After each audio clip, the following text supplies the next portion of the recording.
Assalamualaikum warahmatullahi wabarakatuh. Oke, mari kita lanjutkan saja ceritanya. Tapi seperti biasa, bantu tekan tombol like dan berkomentar dulu ya. Bab 1231. Kehendak Dewa Perang, pedang King Xuan hancur. Ye Guan menatap pecahan pedang King Xuan yang berserakan dengan linglung. Untuk sesaat, dia merasa seperti tersambar petir dan pikirannya menjadi kosong. Sebelumnya, pedang King Xuan hanya retak, tetapi kali ini hancur. Bagaimana itu mungkin? Mata Ye An terbuka lebar saat ini, wajahnya penuh ketidakpercayaan. Pedang King Xuan adalah pedang terkuat di antara ketiga pedang. Sekarang rusak, mungkinkah pedang yang ayah berikan kepada saudaranya ini palsu? Ye An menatap orang yang mematahkan pedang King Xuan dengan pikiran penuh keraguan. Dia ingin melihat siapa orang ini. Dia melihat orang itu mengenakan jubah hitam dan jubah panjang. Ada topeng hitam di balik jubahnya. Karena itu, hanya sepasang mata yang bisa dilihat. Mata itu setenang sumur kuno, tanpa riak apapun. Suaranya serak, dan seluruh tubuhnya ditutupi jubah hitam dan topeng. Karena itu, tidak mungkin untuk mengetahui apakah dia seorang pria atau wanita. Ye andai mengerutkan kening. Apakah pihak lain sengaja menyembunyikan dirinya? Semua orang di lapangan itu menatap pria misterius di depan mereka dengan rasa ingin tahu. Siapa orang ini? Ye Guan juga menjadi tenang saat ini. Dia menatap pria misterius itu. Ada aura misterius di pihak lain. Di bawah aura itu, kesadaran spiritualnya menghilang tanpa jejak begitu dia mendekati pihak lain. Ye Guan menatap pria misterius itu. Kau kenal aku? Karena pihak lain itu mengenal King Xuan Jian, dia pasti mengenalnya, dan dia juga pasti mengenal orang di depannya. Jika tidak, pihak lain itu tidak akan berpakaian seperti itu. Yang membuatnya bingung adalah di antara orang-orang yang dikenalnya. Tampaknya hanya satu atau dua orang yang memiliki kekuatan yang begitu mengerikan. Dan mustahil bagi mereka berdua untuk berdiri di pihak kuil penciptaan. Tak jauh dari situ, lelaki misterius itu berkata dengan suara serak, "Konon, Tuan Ye sangat cerdas. Tuan Ye, mengapa Anda tidak menebaknya?" Ye Guan melirik pria misterius itu. Dia tidak mengatakan apa-apa, tetapi berjalan ke sisi gundukan tanah pemakaman. "Apakah kamu baik-baik saja?" Zhang Gang menyeka darah dari sudut mulutnya dan berkata, "Bisakah kamu memberiku lebih banyak darah?"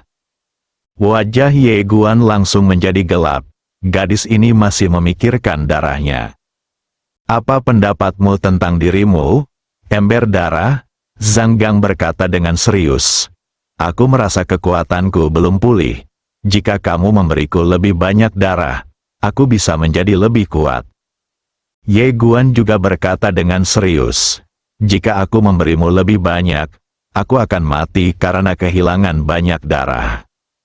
Zhang Gang melirik pria misterius yang tidak jauh darinya. Lalu berkata dengan tenang, "Jika aku tidak minum darah, aku tidak bisa mengalahkan orang ini." Ye Guan bertanya dengan serius, "Apakah ingatanmu sudah pulih?"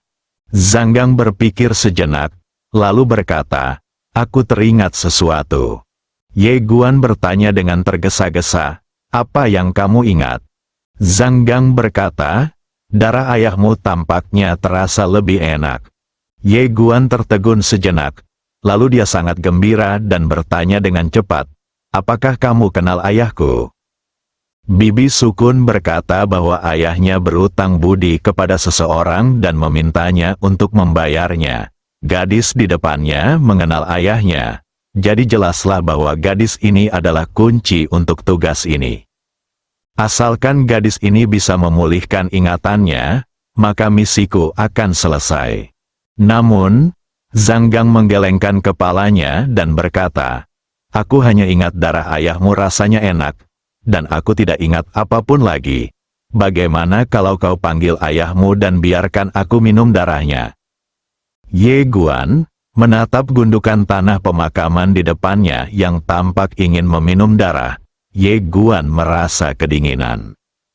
Menghadapi pria misterius yang menakutkan ini, jika tingkat kultivasinya dipulihkan dan dia mendapat bantuan dari bibinya dan menyalakan kisi terakhir pedang King Xuan, maka dia mungkin masih bisa bertarung.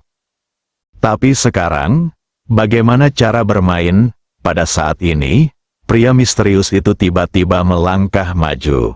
Dalam sekejap, Ye Guan dan Ye An ditekan di tempat oleh aura yang mengerikan dan tidak bisa bergerak sama sekali. Meskipun Ye An mengaktifkan garis keturunannya yang gila, dia masih tertekan. Hancur total, ekspresi Ye An lebih serius dari sebelumnya saat ini. Kekuatan pria misterius di depannya benar-benar mengerikan. Ini adalah semacam penindasan yang hebat, cara pihak lain jauh lebih unggul daripada caranya. Pada saat ini, Zhang Gang tiba-tiba mengangkat tangan kanannya, dan cahaya berdarah muncul di telapak tangannya.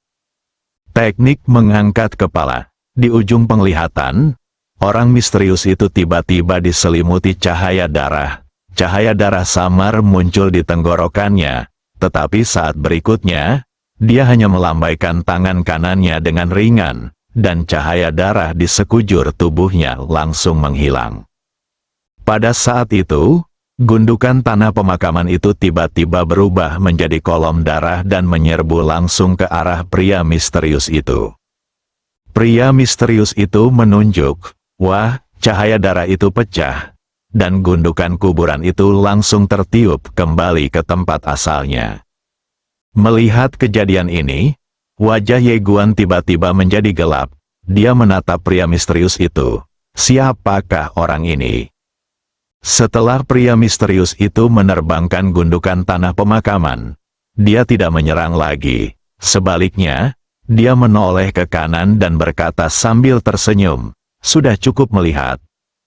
Ye Guan menoleh dan melihat ke kanan.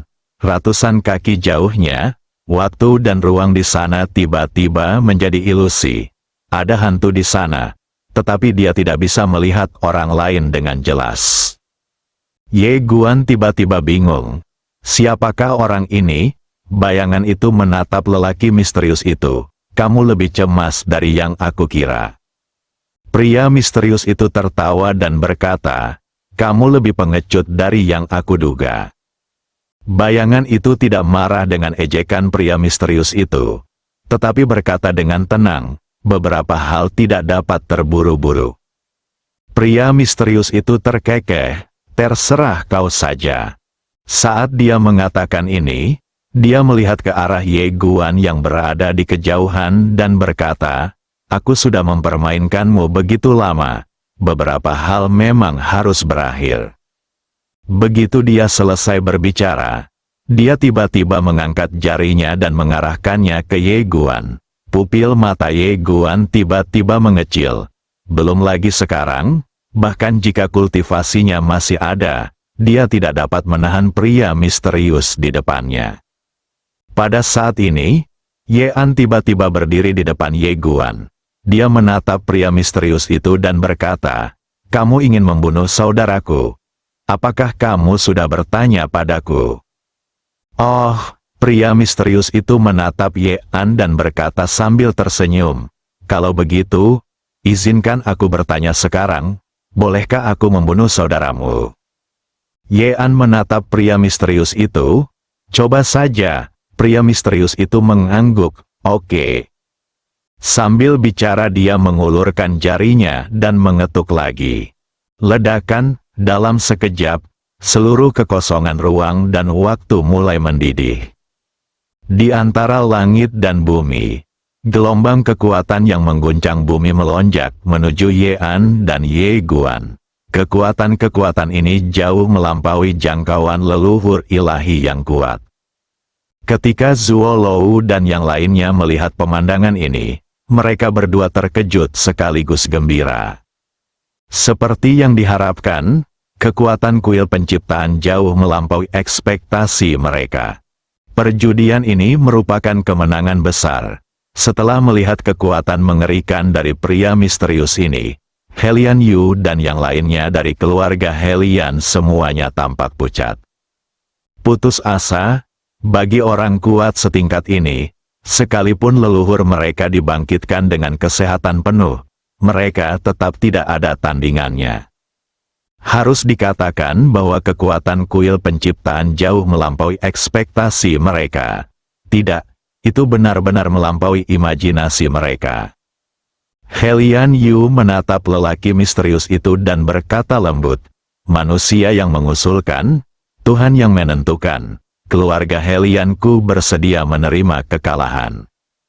Pada saat ini, bahkan dia pun putus asa. Di kejauhan, mata Yean tiba-tiba tertutup perlahan, dan dia mengulurkan tangan kanannya. "Bu, aku mengingkari janjiku."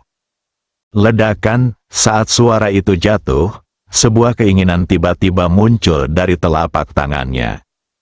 Kehendak Dewa Perang, gumpalan kehendak Dewa Perang perlahan melayang dari telapak tangan Yean, dan pada saat berikutnya, gumpalan itu langsung terbenam ke dalam alis Yean. Saat kehendak Dewa Perang memasuki tubuhnya, Yean tiba-tiba membuka matanya dan memblokir senjata di depannya. Ledakan, kekuatan yang dilepaskan pria misterius itu langsung surut bagai air pasang. Melihat pemandangan ini, semua orang terkejut. Kekuatan macam apa ini? Zuo Lou dan yang lainnya mengerutkan kening dalam-dalam. Mengapa saudara laki-laki dan perempuan ini memiliki begitu banyak kartu tersembunyi untuk dimainkan? Keluarga macam apa? Begitu banyak kartu? Di kejauhan, lelaki misterius itu tiba-tiba tertawa. Kehendak Dewa Perang cukup menarik. Yean tidak mengatakan apa-apa. Dia melangkah maju. Dalam sekejap, kehendak yang mengerikan langsung memenuhi seluruh ruang dan waktu yang kosong. Kehendak Dewa Perang, tidak jauh dari sana. Ketika Pei Sisen dan yang lainnya melihat kehendak Dewa Perang, ekspresi mereka menjadi serius. Mereka telah melihat dunia, dan karena itu dapat merasakan kehendak Dewa Perang yang mengerikan. Dan ini hanya sebuah wasiat, jika tubuh yang sebenarnya ada di sini. Sungguh mengerikan jika Anda memikirkannya. Pei Sisen melirik Yean dan Ye Guan di kejauhan, ekspresinya serius, sepertinya orang-orang di belakang mereka jauh lebih kuat dari yang kita duga. Yu Sisen tersenyum dan berkata, "Ini menjadi menarik, bukan?" Pei Sisen tidak berbicara. Yin Sisen melanjutkan, "Memang, selama bertahun-tahun ini, kita belum pernah bertemu lawan lain kecuali peradaban kosmik tingkat 9. Aku tidak pernah menyangka akan ada kekuatan seperti itu di alam semesta di bawah ini. Tidakkah kamu pikir ada sesuatu yang salah?" Pei Sisen tiba-tiba berbicara. Kedua pelayan itu memandang Pei Sisen, yang sedang menatap pria misterius di kejauhan. "Apakah kamu kenal orang ini?" Yu Sisen tertegun. "Kau tidak mengenalnya?" Yin Sisen juga dipenuhi dengan keheranan. Pei Sisen menatap pria misterius itu tanpa berkata apa-apa. Di sisi lain, Shikigami yang bersembunyi dalam kegelapan mengerutkan kening dalam setelah melihat seni bela diri yang dilepaskan oleh Yean. Ini hanya sebuah keinginan, tetapi keinginan itu sudah sangat kuat. Jika tubuh yang sebenarnya ada, seberapa mengerikankah itu? Shikigami itu melirik Yean dan Ye Guan lalu terkekeh, benar-benar mengasyikkan. Pertarungan ini menjadi semakin menarik. Di belakang Shikigami, lelaki tua itu berkata dengan suara yang dalam, "Kapten, apa kekuatan pria misterius ini?" Sang Shikigami menoleh ke arah lelaki misterius itu tanpa berkata apa-apa. Namun sorot matanya penuh kesungguhan. Dalam kehampaan ruang dan waktu yang tidak jauh, setelah Yean mengorbankan kehendak Dewa Perang, auranya telah mengalami perubahan drastis. Ini adalah metode penyelamatan nyawa yang ditinggalkan ibunya. Tetapi setelah ia keluar ke dunia, ia tidak pernah berpikir untuk menggunakan metode ini. Dia, Ye-an, juga ingin membuat nama untuk dirinya sendiri. Tetapi saat ini, ia harus menggunakannya, sebab jika ia tidak menggunakannya, saudaranya akan dipukuli sampai mati. Di kejauhan, lelaki misterius itu tersenyum dan berkata, "Inikah yang ditinggalkan ibumu untukmu?" Ye-an menyipitkan matanya sedikit, "Apakah kamu kenal ibuku?" Pria misterius itu tersenyum dan berkata, "Tentu saja, siapa yang tidak tahu nama An Wushen?" "Salah," Ye-an menatap pria misterius itu, "ibu saya jarang muncul di depan umum. Hanya sedikit orang di generasi ini yang mengenalnya. Siapa Anda?" Pria misterius itu bertanya dengan tenang, "Apakah kamu di sini untuk mengobrol atau bertarung?" Ye-an menggenggam erat tombak di tangan kanannya, auranya melonjak liar. Pria misterius itu berkata, "Mari, biarkan aku melihat wasiat dari dewa perang yang legendaris." Saat suara itu berakhir, dia menghilang dari tempatnya. Di kejauhan, pupil mata Ye-an tiba-tiba mengecil, dan pada saat berikutnya, dia menusukkan tombaknya. Sedikit cahaya dingin muncul, bab 1232, Rok Polos. Dengan berkah kehendak dewa perang, aura Ye-an sekarang luar biasa kuat, bahkan melampaui alam leluhur dewa. Pada saat dia menusukkan pistolnya, sebuah jari seputih giok dengan lembut menyentuh ujung pistol tersebut. Ledakan, tombak itu bergetar hebat, dan kekuatan tombak itu langsung hancur. Bahkan keinginan dewa perang pun ditekan. Pupil mata Ye-an tiba-tiba mengecil, lalu dia mundur hampir 10.000 kaki jauhnya. Setelah Ye-an berhenti, darah perlahan mengalir dari sudut mulutnya. Dia menatap pria misterius yang berdiri di kejauhan dan berkata dengan tidak percaya, "Kamu." Pria misterius itu berkata dengan tenang, "Kehendak dewa bela diri itu memang cukup kuat. Sayangnya, dengan kekuatanmu saat ini, kamu masih belum mampu menahan sepenuhnya kekuatan kehendak dewa bela diri itu. Singkatnya, kamu masih terlalu lemah sekarang." Ye-an menatap pria misterius itu. Dia tidak mengatakan apa-apa, tetapi cahaya berdarah melintas di matanya. Kekuatan darah. Dengan munculnya kekuatan darah, aura di sekelilingnya melonjak lagi. Pada saat yang sama, area tempat dia berada berubah menjadi lautan darah. Tak jauh dari situ, pria misterius itu menatap Ye-an dengan kedua tangan di belakang punggungnya, tanpa niat untuk melangkah lebih dulu. Pada saat ini, Ye-an di sisi berlawanan tiba-tiba menghilang dari tempatnya. Tertawa, cahaya tombak merah darah sepanjang 1000 kaki menyapu lapangan. Tembakan ini tidak hanya diberkahi dengan kekuatan darah, tetapi juga dengan kehendak dewa perang. Oleh karena itu, ketika tembakan itu dilepaskan, lapisan kehampaan dan waktu yang tak terhitung jumlahnya hancur dan musnah pada saat ini. Tekanan yang kuat menyebar langsung ke domain Jiuzu, terutama banyak makhluk di area menara Jiuzu, yang tidak dapat menahan tekanan yang mengerikan ini dan benar-benar jatuh di tempat. Makhluk yang tak terhitung jumlahnya merasa ngeri dan melihat ke arah area ini. Namun, kekuatan tombak yang dahsyat ini baru saja muncul di wilayah Jiuzu untuk waktu yang singkat sebelum ditekan dan dimusnahkan oleh segel yang ditinggalkan oleh penguasa Jiuzu. Meskipun pasukan bersenjata itu menghilang tanpa jejak dalam sekejap, Zuo Lou dan yang lainnya sudah terkejut pada saat ini. Kekuatan ini terlalu abnormal. Hanya dengan satu kemauan saja sudah cukup untuk membuat Ye-an memiliki kekuatan untuk melampaui leluhur dewa yang kuat. Orang bisa membayangkan betapa mengerikannya pemilik kemauan ini. Pada saat ini, Mereka tahu bahwa mereka telah sangat meremehkan kekuatan di belakang Ye An dan Ye Guan. Tapi tak apa, kuil penciptaan ini bahkan lebih kuat. Semua orang memandang lelaki misterius itu, hanya untuk melihatnya tiba-tiba mengulurkan tangan kanannya dan dengan lembut menekan telapak tangannya ke bawah.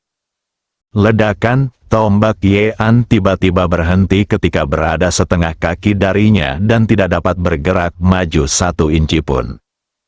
Pada saat ini, Ye An tiba-tiba muncul di belakang tombak dan menendang gagang tombak itu dengan keras. Ledakan, tombak itu kembali melesat dengan kekuatan yang dahsyat, namun lelaki misterius itu tidak bergerak sedikit pun. Seluruh kekuatan tombak dan kekuatan darah tidak dapat mendekatinya. Ye An menatap pria misterius di depannya. Tatapan ganas melintas di matanya. Dia tiba-tiba menggenggam tombak di tangan kanannya. Kekuatan darah di tubuhnya mendidih seperti air. Kekuatan darah yang mengerikan melonjak keluar dari tubuhnya. Namun, tidak peduli seberapa mengerikan kekuatan darahnya dan kekuatan tombak itu, dia tetap tidak bisa mendekati pria misterius itu. Pada saat ini, pria misterius itu tiba-tiba melambaikan lengan bajunya. Wah, hanya dalam sekejap, kecuali kehendak dewa perang, semua kekuatan darah dan kekuatan tombak di tubuh Ye An langsung menghilang. Dan dia sendiri terlempar mundur puluhan ribu kaki jauhnya. Begitu dia berhenti, kekuatan tombak dan kekuatan darahnya menghilang lagi dan tidak bisa lagi dipadatkan. Hancur total, melihat pemandangan ini, Zuo Lou dan yang lainnya menghirup udara dingin. Mereka semua menatap pria misterius itu, mata mereka penuh dengan kesungguhan dan kekaguman. Kekuatan yang ditunjukkan Ye An sungguh mengerikan, tetapi pria misterius ini bahkan lebih mengerikan. Karena dari awal sampai sekarang, gerakan pria misterius ini sangat tenang dan santai. Jelas, pria misterius ini tidak benar-benar mengerahkan kekuatan apapun. Seberapa mengerikankah kekuatan sesungguhnya, sungguh tak terbayangkan.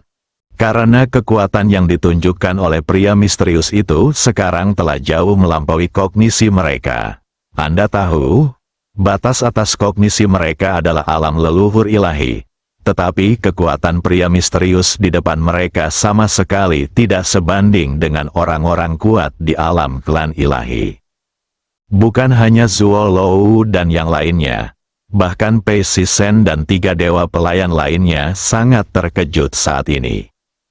Kekuatan pria misterius di depan mereka tampak tak terduga bahkan bagi mereka bertiga. Seberapa mengerikankah ini?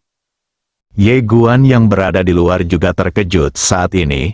Dia menatap pria misterius itu. Siapakah orang ini? Dalam kesannya, sepertinya hanya ada satu orang yang memiliki kekuatan mengerikan seperti itu. Dan dia bukan dari keluarganya. Guru Jing. Tetapi orang di depannya jelas bukan Master Sekte Jing. Karena dia tahu karakter pemimpin Sekte Jing. Pemimpin Sekte Jing bukanlah tipe orang yang akan menyembunyikan dirinya. Jika dia ingin membunuhnya, dia tidak akan pernah menyembunyikan dirinya tetapi akan melakukannya secara terbuka. Ye Guan berpikir dalam hati, Tuan Ta, apakah Anda tahu siapa orang ini? Xiao Ta berkata, aku hanyalah sampah, Ye Guan. Di kejauhan, pria misterius itu tiba-tiba menatap Ye An. Pada saat ini, kekuatan garis keturunan Ye An dan kekuatan senjatanya masih belum bisa menyatu. Jalan penindasan, jika bukan karena dukungan kehendak dewa perang, serangan tadi sudah cukup untuk menghancurkan jiwa Ye An. Ye An menarik napas dalam-dalam, dia perlahan mengepalkan tangan kanannya, dan seni bela diri yang kuat perlahan meluap dari telapak tangannya. Pada saat ini, hatinya terguncang tak terlukiskan kata-kata.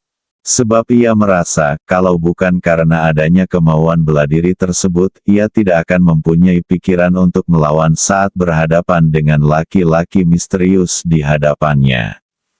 Itu seperti seekor semut yang memperhatikan seekor naga. Ini bukan lagi penghancuran alam biasa, tetapi penghancuran dao besar. Pemahaman pihak lain tentang dao besar jauh melampaui miliknya. Tidak pada level yang sama-sama sekali. Setelah Yean menatap pria misterius itu sejenak, dia tiba-tiba mengepalkan tombak di tangan kirinya. Ledakan, darah gila di tubuhnya mulai mendidih lagi. Pada saat yang sama, gelombang niat senjata terus menyapu keluar dari tubuhnya. Darahnya kembali kental, kekuatan senjata terkonsentrasi lagi. Cabut pedangnya. Sekalipun kau tahu musuhmu 10 kali lebih kuat darimu, kau tetap harus berani menghunus pedangmu. Tidak bisa menang itu satu hal, tapi berani tidaknya berjuang itu hal lain. Dia tidak akan membiarkan dirinya menjadi pengecut, bahkan jika dia mati, itu hanya akan terjadi dalam pertempuran. Kekuatan darah di sekitar Yean menjadi semakin kuat. Dan auranya sendiri juga menjadi semakin kuat, dan mulai berubah secara kualitatif. Ini sebuah terobosan. Melihat kejadian itu, orang-orang di luar pun terkejut semua. Bagaimana bisa ada terobosan saat bertarung? Ketika pria misterius itu melihat Yean hendak menerobos, dia tidak memilih untuk mengambil tindakan, tetapi berdiri di sana menunggu. Secara rahasia, pemimpin kelompok tentara bayaran Shikigami, memandang Yean dan berseru, "Sungguh monster." Harus kukatakan, dia benar-benar terkejut. Kekuatan Yean saat ini sebenarnya luar biasa kuat. Namun, saat menghadapi seseorang yang 10 atau bahkan puluhan kali lebih kuat darinya, Yean tidak hanya tidak putus asa, tetapi malah semakin termotivasi. Keadaan pikiran ini benar-benar tak terkalahkan. Jika Yean tidak meninggal di sini hari ini, dia akan menjadi raksasa abadi di masa depan. Disayangkan, Shikigami itu menoleh dan menatap pria misterius itu. Pria misterius ini berani membiarkan Yean menerobos, yang hanya bisa membuktikan satu hal, yaitu, pria misterius ini memiliki keyakinan mutlak. Shikigami itu menatap pria misterius itu dengan wajah cemberut. Seberapa kuatkah pria misterius ini? Di bawah, aura Yean semakin kuat, dan kekuatan senjata yang terpancar dari tubuhnya juga semakin kuat, terutama kekuatan garis keturunannya yang gila. Mungkin karena telah ditekan beberapa kali tadi, garis keturunan gila ini sangat ganas saat ini. Dan aura yang dipancarkannya sangat ganas. Pria misterius itu hanya menunggu Yean menerobos. Akhirnya, aura Yean melonjak liar lagi, beberapa kali lebih kuat dari sebelumnya. Kekuatan senjata yang terpancar dari tubuhnya juga bergetar seperti air pasang, dan bagian ruang dan waktu yang kosong ini mendidih seperti air. Terobosan. Yean tiba-tiba membuka matanya. Di matanya, ada lautan darah. Saat berikutnya, dia berubah menjadi seberkas cahaya senjata dan menghilang di tempat. Tertawa, tombak itu merobek ladang dan langsung menuju ke arah pria misterius itu. Kali ini, kekuatannya beberapa kali lebih kuat dari sebelumnya. Ditambah dengan kehendak Dewa Perang, dapat dikatakan bahwa kekuatan tembakannya sekarang begitu kuat, sehingga bahkan beberapa leluhur dewa yang kuat tidak dapat menahannya. Pada saat itu, lelaki misterius itu tiba-tiba mengulurkan jarinya dan mengetuknya pelan. Ledakan, semua kekuatan senjata dan kekuatan darah hancur dalam sekejap, dan Yean sekali lagi terlempar mundur ribuan kaki. Masih menekan, kesenjangan kekuatannya terlalu besar. Begitu Yean berhenti, tubuhnya terkoyak, darah berceceran, dan jiwanya menjadi ilusi. Lelaki misterius itu menggelengkan kepalanya pelan, menarik sekali ibumu keluar, tapi kau terlalu lemah. Sambil berkata demikian, dia menoleh dan menatap Ye Guan yang tidak jauh darinya. Tuan Ye, kita sudah bermain begitu lama, sudah waktunya untuk mengakhirinya. Saat suara itu jatuh, dia dengan lembut menekan tangan kanannya ke arah area di mana Ye Guan berada. Ledakan, tubuh Ye Guan tiba-tiba menjadi ilusi. Pada saat ini, Ye Guan hanya merasakan kesadarannya menghilang sedikit demi sedikit. Dia benar-benar menghilang, seakan-akan sedang dimusnahkan. Tidak ada kekuatan untuk melawan, dan pada saat ini, masa lalu melintas di benaknya bagai kilat. Kota kuno, keluarga Ye, Naranjia, Aokiankian, Chisu, Chiro, Zenji. Pada saat ini, dia tiba-tiba menyadari betapa singkatnya kehidupan manusia, dan dalam kehidupan ini, dia menemukan bahwa dia masih memiliki banyak penyesalan. Anak yang belum lahir, masih menunggu saudara perempuanku yang sebenarnya. Dia tidak mau menyerah. Dia ingin hidup. Namun, saat ini, dia hanya bisa menunggu untuk mati. Hidup memang sering seperti ini. Saat masih muda, ambisimu setinggi langit, dan takdirmu ada di tanganmu sendiri. Namun, setelah terjun ke masyarakat dan menempa diri untuk beberapa waktu, kamu menyadari betapa sulitnya dunia ini dan bahwa hidupmu lebih tipis dari kertas. Tidak punya pilihan, putus asa. Saat dia tidak bisa menghubungi siapapun, dia tiba-tiba menyadari betapa tidak berartinya dia, Ye Guan. Ye Guan perlahan mengangkat kepalanya dan mendongak. Pada saat ini, dia tiba-tiba teringat apa yang dikatakan bibinya. Apakah kamu pernah mengalami keputusasaan yang sebenarnya? Mengapa bibiku ingin aku mengalami keputusasaan yang sesungguhnya? Apakah hanya untuk bersenang-senang? Tidak, dia ingin melihat jati dirinya. Kenali dirimu sendiri, jadilah diri sendiri. Bukannya jadi cucu lelaki berbaju hijau, anak jago pedang di dunia, keponakan perempuan berbaju polos. Sayangnya, sudah agak terlambat untuk memahaminya. Pada saat ini, Ye An di kejauhan tiba-tiba mulai terbakar, lalu dia melepaskan tembakan dan bergegas menuju pria misterius itu. Pria misterius itu menoleh untuk melihat Ye An yang sedang berlari ke arahnya. Pada saat ini, Ye Guan terbebas untuk sementara. Setelah melarikan diri, dia tiba-tiba berlari ke depan Zhang Gang dan langsung memotong aortanya. Kemudian dia meletakkan tangannya di mulut Zhang Gang dan berkata dengan suara gemetar, tarik napas cepat.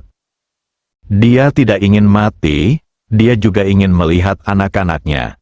Kakak Zen masih menungguku, dia harus hidup. Ketika Zhang Gang melihat pembuluh darah Ye Guan berdarah, matanya tiba-tiba berbinar, dia memeluk tangan Ye Guan dan menghisapnya. Ledakan, pada saat ini, Ye An di kejauhan terhempas lagi, dan kali ini ketika dia berhenti, tubuhnya telah hancur, hanya menyisakan jiwa yang ilusi. Melihat kejadian ini, mata Ye Guan memerah. Kakak, berhentilah berkelahi, dan pergilah. Di kejauhan, Ye An berbalik dan menatap tajam ke arah Ye Guan, dengan marah berkata, aku adikmu, mengapa kau pergi? Sudah kubilang, hanya aku yang bisa menindasmu, tidak ada orang lain yang bisa. Saat dia berbicara, jiwanya mulai terbakar, lalu tubuhnya bergetar dan bergegas menuju pria misterius di kejauhan. Pria misterius itu melambaikan lengan bajunya. Wah! Dalam sekejap, Ye An terpesona, dan saat dia berhenti, jiwanya menghilang dengan kecepatan yang terlihat oleh mata telanjang. Ye An berkata dengan lembut, kakak, jaga dirimu baik-baik. Saat suara itu berakhir, jiwanya menghilang dan musnah sepenuhnya. Saudari, mata Ye Guan merah padam. Pada saat ini, lelaki misterius itu tiba-tiba menatap Ye Guan. Dengan tenang dan perlahan berkata, "Jangan khawatir, kamu bisa segera pergi menemaninya." Tepat saat dia hendak menyerang, Ye Guan tiba-tiba menoleh dan menatap Zhang Gang. "Zhang Gang, kamu?" Zhang Gang tiba-tiba mengangkat kepalanya perlahan, dan berkata dengan lembut, "Namaku bukan Zhang Gang, namaku..." Pada titik ini, matanya terpaku. "Namaku Xiao Jing." Ledakan, tiba-tiba, di belakang Ye Guan, waktu dan ruang terbelah, dan seorang wanita berpakaian polos perlahan berjalan keluar. Bersambung.